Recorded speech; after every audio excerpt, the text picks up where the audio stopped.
I am so delighted to have you join me on today's episode of Maritime Frontiers on Voice of the People TV. My name is Amina Ojalabi, and today's episode promises to be enlightening and, of course, revealing, talking about terminal charges, policy reform, and issues happening that centered around within the port environs. Meanwhile, the Cabotage Vessel Financing Fund, CVFF, is not left out as well. You recall that major stakeholders in the maritime industry have been advocating for the release of the CVFF fund to be disbursed to ship owners for over a decade. But finally, the Tinubu's administration have taken a bold step through the Ministry of Marine and Blue Economy, Adegboyega Oyetola, who instructed the Nigerian Maritime and Safety Agency, the NIMASA, to begin the distribution of this disbursement, which should have started in over 2 months. Now, they have been history of delayed or politicized fund disbursement in this key sector. Now, do we see the continuity of that happening,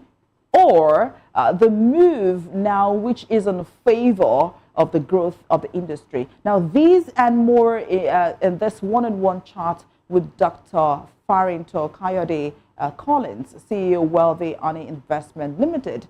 Here is the details. Are you planning a special occasion, or are you looking for a place to store your boat? Welcome to Big's Boat Club and Gardens. Our gardens provides a serene ambience for those special occasions like weddings, birthdays, family picnics, or any outdoor event. And if you're a boat lover and you've been worried about where to store your precious boat, worry no more. We introduce Big's Boat Club and Gardens. At Big's Boat Club and Gardens, we are more than just a boatyard. We are a premier destination for boat lovers. We provide a secure environment for you to store your priceless boats, and we ensure they are in top shape for whenever you need them. Our members have freedom to commercialize their boats for exclusive cruises and luxury trips to stunning beach houses. And when it's time to set sail, our on-site fuel station ensures you are always ready to cruise in style. Big's Boat Club and Garden is located at Wale Olateju Crescent off Admiralty Way, Lekki Phase 1. Follow us on Instagram at BigsGarden_BBC. Big's Garden, where leisure meets lifestyle.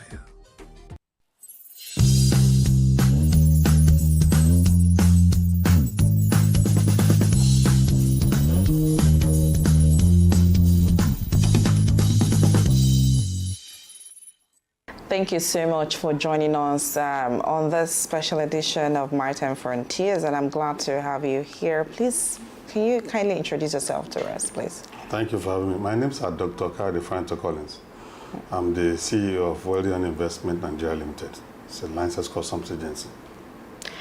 Okay, first of all, let's start with the CVFF disbursement. Yeah. And you're quite aware, and according to experience, or you've been in the maritime industry for how long now?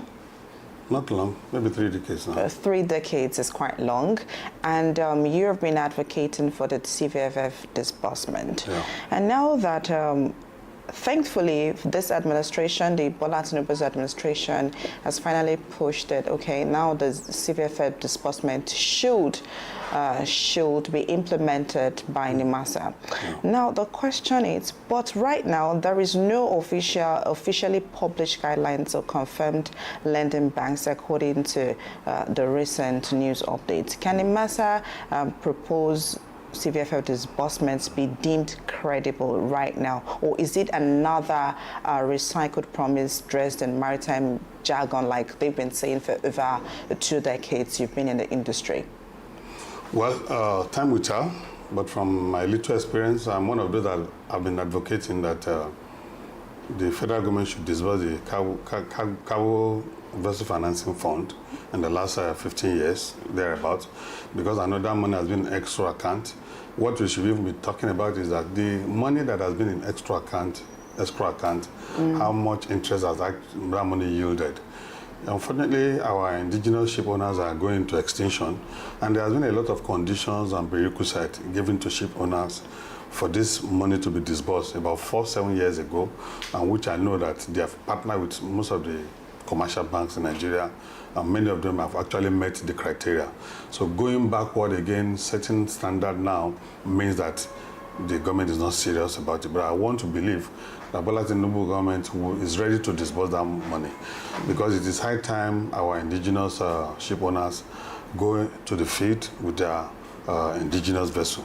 So I want to believe that the government of this day will work on the laid-down criteria, which has been set about 7 years ago.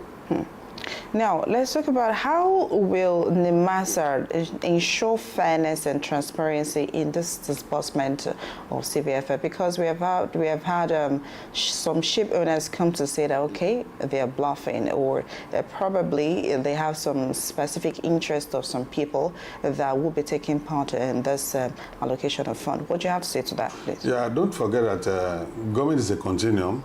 There was a Ministry of Transportation before the Ministry of Blue Economy, and there must be a file for this CVFF fund. And I know there are criteria that were set in place then, coupled with the fact that there are some commercial banks who actually had to go into agreement and understanding with the various stakeholders, particularly ship owners. So there shouldn't be any do I call eye service or favoritism if due process is followed. And what is the due process? There must be a file. Look into the file. Does the file look at who actually qualify at the issue?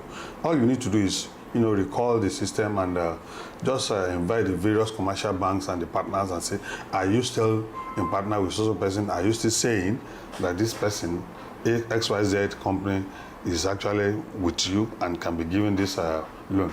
If that is done, in no time it can be disbursed under 1 month. You shouldn't waste time.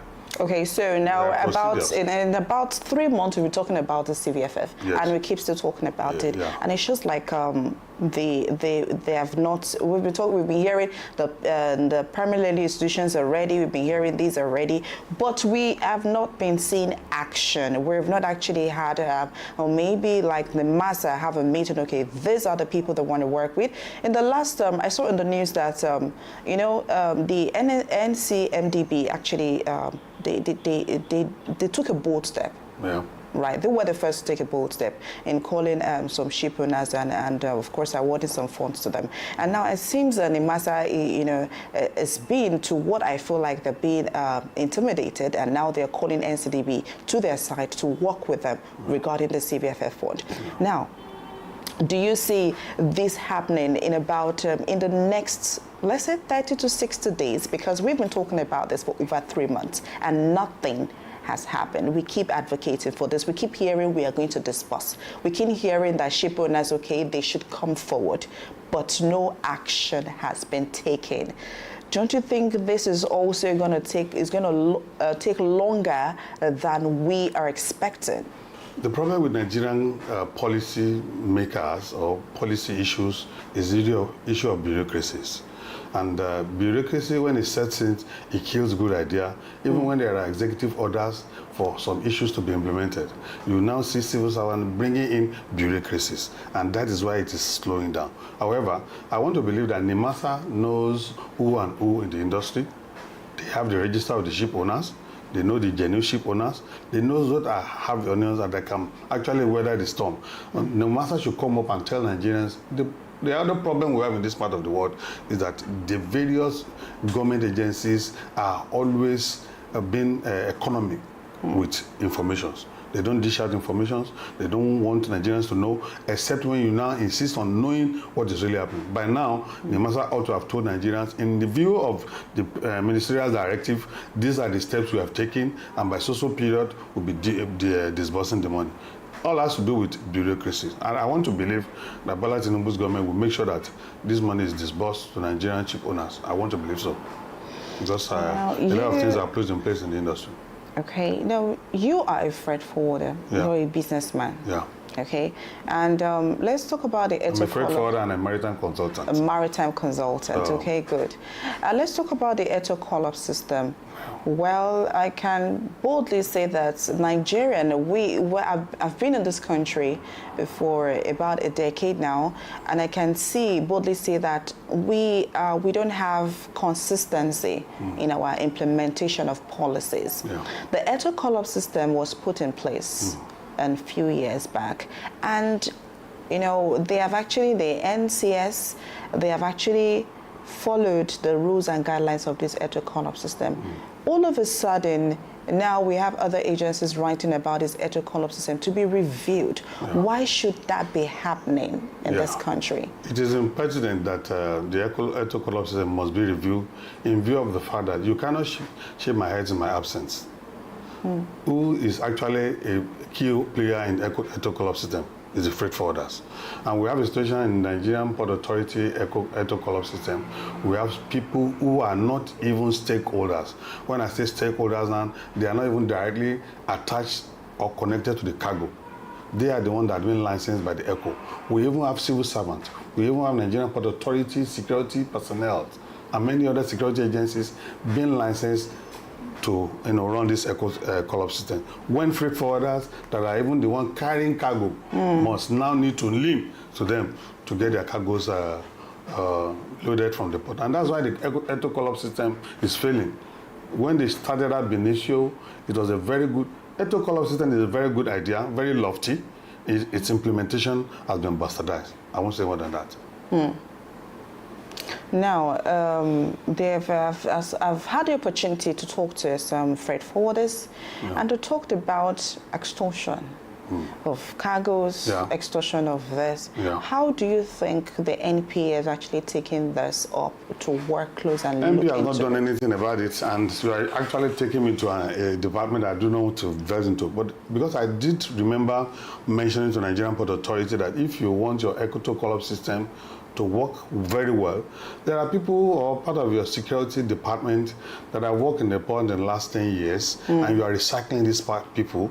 There are police officers who want to go and bring in, staff orders to work in the port, and they have been in the port in the last 10 years. We are recycling these people, and these are the people that are involved in the issue of the extortion. And that's why when you bring in lofty idea, they circumvent it to serve their purpose. So until there is a total overhaul of the system, Nigerian Port Authority cannot tell me they are not aware of all this. We have shouted on different occasions. Nigerians importers are the receiving end, and that's why Nigerian importers, what they do now is to transfer it to the final consumer, and that's not too good.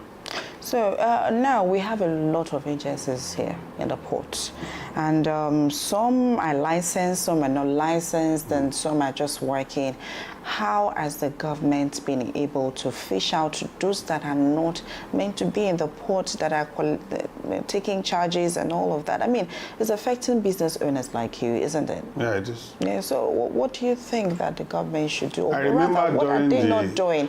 There should be a sensitization program. I mean, we have a lot of agencies, stakeholders here in the Port Authority, here in Apapa, alongside with Think and Port, because it's not quite far from each other. But majorly Lagos Port here, and of course Lekki Port is quite far from here, but the major thing happening is Apapa and Tinkan. Now, what should the government do? What should the Minister of Blue Economy do to curb these numbers of outgrowing numbers? They are outgrowing numbers of agencies. We have licensed agencies, we have those that are not licensed, we have people that are working and the extortion. How should they fish? I mean, there should be a reduced number. It's a two-way thing. Okay. We have on the part of the federal government, which are the government agencies, we have on the part of the freight forwarders, and I'm going to take the two. I remember during the era of Jonathan, Okonjo-Iweala actually reduced the number of security agencies, or should I say government agencies, that have direct impact or dealings with the cargo in the port. And I think it was narrowed down to 6. After that, everybody has been going to the presidency to bring in one presidential directive, presidential letter that is bringing back most of the government agencies and back to the port. And that is increasing the cost of cargo clearance in our seaport. And nothing has been done about it, except the Minister of Blue Economy can hold the bull by the horn to address this issue. Let us go back to the Okonjo-Iweala recommendation then which other one or two agencies is relevant to cargo clearance in view of the event that is happening recently, particularly like NDLA, which was not part of it then, and must be invited by Nigerian Customs Service. The event of recent has shown that we must have NDLA in our seaport. Let us look at it and review that. Maybe you had NDLA, and look at the other agencies, government agencies that are not even doing their statutory functions. There are some of them that are supposed to be regulating product. What do they do now? They generate money for the agencies, and that's not too good. That's on the part of the federal government. Then on the part of licensed customs agent, government has failed in all ramifications to bring CRFFN back on board. I was a member of the board of trustee of CRFFN, board of governing council of CRFFN. We had an election, and when this government came on board, suspended all board parastatal. And ordinarily, this is not supposed to affect CRFFN. Ever since then, CRFFN board has been quaked. Nobody can operate. Even the management team have their limitation. And that is why when I was a member of the board, there was a regulation then. Then we gave a time lag. If you must practice as a freight forwarder in our seaport, there are prerequisites for you to even attain. You must have a minimum of diploma as a freight forwarder. We even had an executive course arranged with the University of Lagos, where we were sending agents to go and make sure they land. I had to go through that course, even despite the fact that I had my PhD. I had to go through that course for me to be able to practice. And by now, CRFM will have started arresting people who are either operating illegally in the seaport, but because of the fact that there is no management governing board, and there's limitation to which the management team can do, and it looks as if CRFN has not been in the seaport in the last 2 years.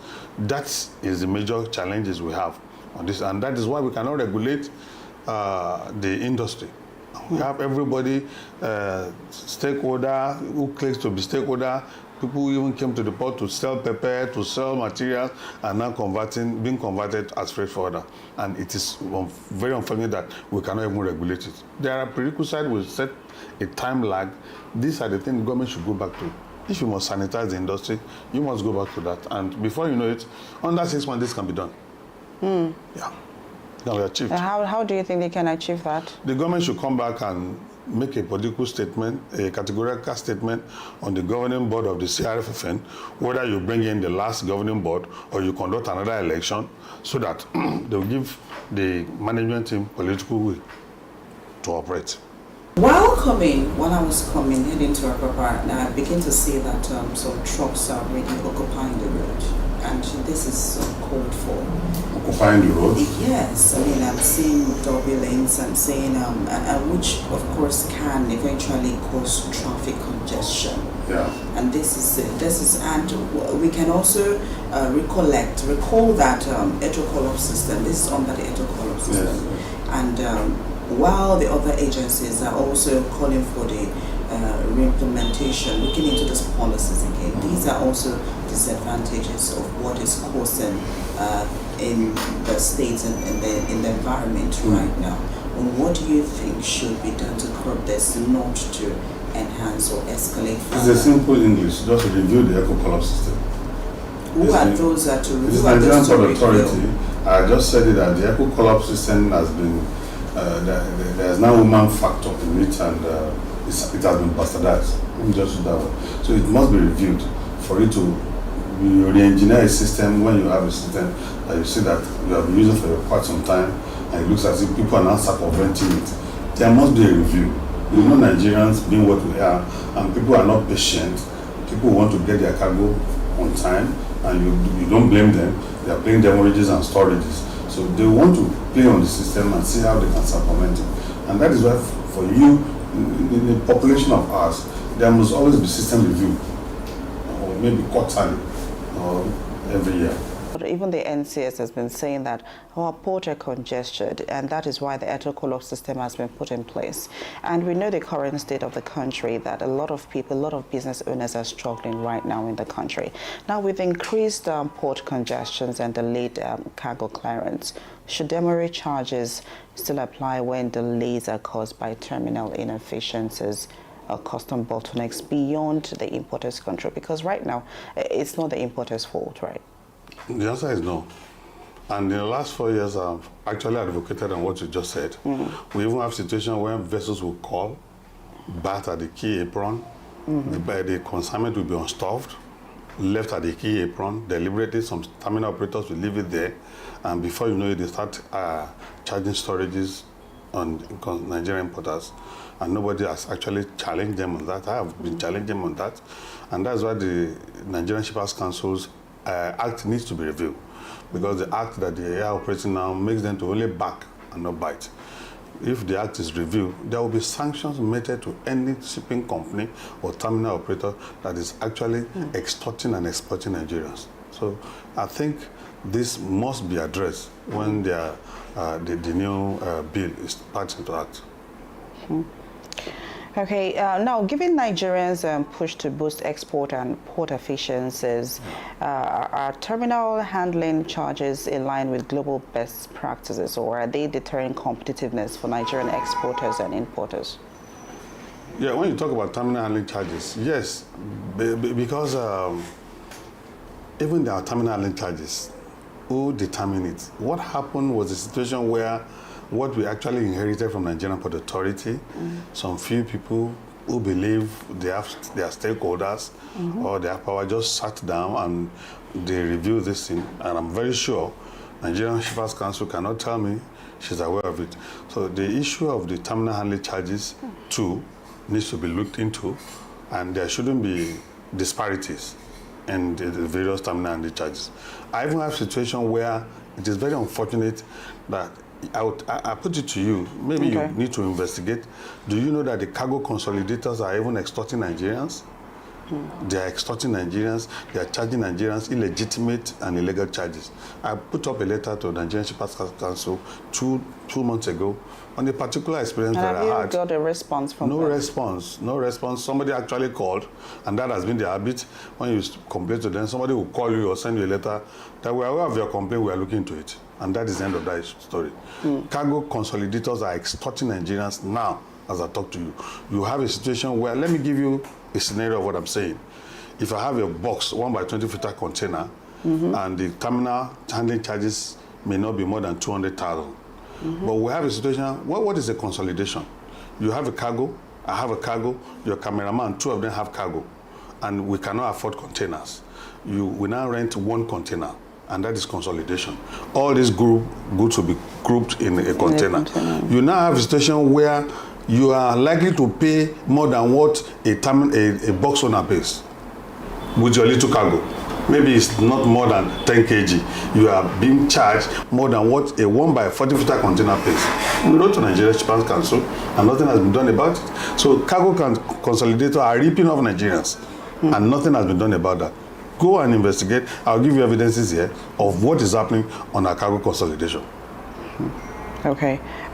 So what reform do you think should be done? The reform is when Nigerian Shippers Council Act is reviewed, as has been passed and signed by the federal government, will not challenge Nigerian Shippers Council on a daily basis. They must be up and doing. Your primary responsibility is to protect the shipper. And who is the shipper? The Nigerian importer. Not protecting people who are actually coming here with suitcases, making millions, and living in Nigeria. I even sent a memorandum to the House of Assembly. In one of my memoranda, I said, if you are passing or reviewing Nigerian Shippers Council Act, there's what we call reparation. Every shipping agent reparates their money in dollars abroad. Nigerian Shippers Council should be made to generate 0.5% or charge 0.5% of whatever you are reparating outside Nigeria. What am I saying? A shipping company, XYZ, may want to reparate $5 million. What Nigerian Shippers Council does is just to, and the CBN will not reparate it if there's not an endorsement from Nigerian Shippers Council. So this should be an internally way of generating revenue into Nigerian Shippers Council coffer. Okay, you want to reparate $5 million. There should be a standing rule that says that 0.05% of whatever you are reparating goes back to Nigerian Shippers Council. And after a while, there may not be need for Nigerian government to even give Nigerian Shippers Council subventions on a yearly basis.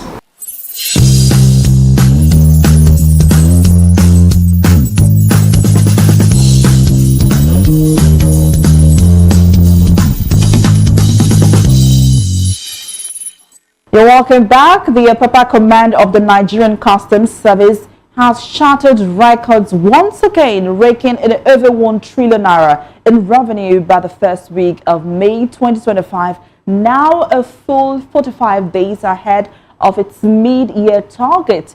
Under the leadership of Comptroller Babatunde Olomo, the nation's busiest port continues to set the pace for maritime efficiency and fiscal performance. Now, this latest feature follows a string of landmark achievements: historic 2.3 trillion revenue haul in 2024 and 753.8 billion in the first quarter of 2025. Now 205 billion more than the same period last year, and a single-day collection record of 18.9 billion on March 14, 2025. Now, this figure underscored a dynamic shift driven by strategic reforms, tighter enforcement, and improved trade facilitation.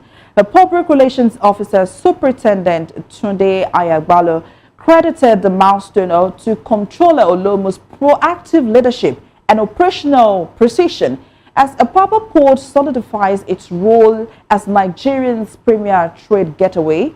Stakeholders are watching closely as the command continues to raise bar for revenue performance and national economic impact.